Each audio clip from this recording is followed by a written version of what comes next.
Quisiera enviar a todos los miembros del Regnum Christi un mensaje Je voudrais envoyer à tous les membres de Regnum Christi un message ces jours-ci pour les semaines que nous allons vivre prochainement.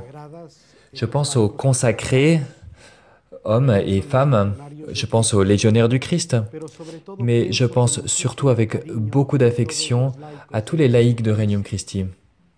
Quand Jésus se rend à Jérusalem avec les apôtres, et d'une certaine manière, c'est ça le carême, c'est de monter vers Jérusalem, vers la passion, la mort de Jésus-Christ. Quand Jésus-Christ donc s'y rend avec ses apôtres, il leur annonce sa mort et il leur annonce aussi sa résurrection. Ainsi, nous aussi, nous marchons avec le Christ. Quand il demande aux disciples « Qui dites-vous que je suis ?» Pierre répond avec beaucoup de certitude « Tu es le Messie, le Fils du Dieu vivant. » Voilà le grand don que nous avons, la foi en Jésus-Christ, notre roi, Jésus-Christ, notre ami, Jésus-Christ, notre Seigneur. Et nous marchons derrière lui, car nous avons cette foi, et voilà notre trésor. Voilà le grand don que nous devons vivre à nouveau, chacun d'entre nous, quand nous marchons tout au long de notre vie et dans toutes circonstances. Le mouvement, en cette circonstance, est en train de vivre une situation très proche de celle de monter vers Jérusalem avec les apôtres. Nous nous approchons de la Semaine Sainte, et pendant la Semaine Sainte, nous allons, les légionnaires du Christ, avoir notre chapitre général.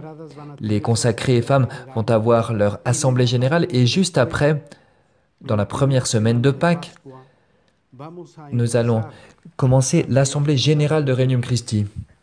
Nous pourrions être pleins de doutes, de craintes, mais nous devons regarder le Christ. C'est lui qui marche devant nous.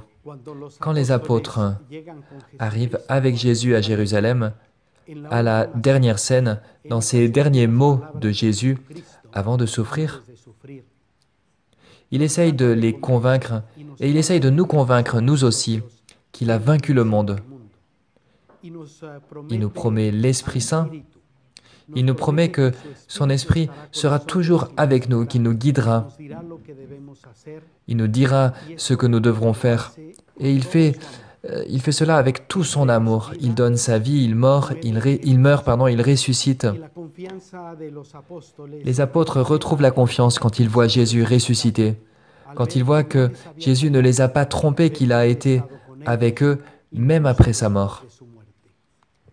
Et donc, avec cette certitude, en la présence de Dieu, en l'accompagnement de Jésus-Christ, ce Seigneur que nous suivons, en l'assistance de l'Esprit Saint et en l'aide de l'Église qui ne nous trompe pas, nous pouvons être convaincus que ces prochaines semaines, ces semaines qui viennent, où nous aurons le chapitre général, les assemblées générales des consacrés et de l'ensemble du mouvement, nous trouverons l'aide nécessaire de l'Esprit Saint. Le plus important, c'est que nous n'oublions pas que Jésus-Christ est dans notre cœur, que c'est notre trésor et qu'avec ce trésor, nous pouvons être convaincus que nous serons sur le bon chemin. Nous devons prier les uns pour les autres, nous devons avoir confiance les uns dans les autres et nous devons aussi avoir confiance en Dieu et en l'Église qui nous aide. Nous devons savoir que le Seigneur aime Regnum Christi, qu'il veut un Regnum Christi dynamique, apostolique, un mouvement Regnum Christi qui le rende présent dans le monde par le biais de ces apostolats et surtout par le biais de ces personnes, de nous en tant qu'apôtres. Prions les uns pour les autres, prions pour les assemblées pour qu'elles soient ce que Dieu veut qu'elles soient.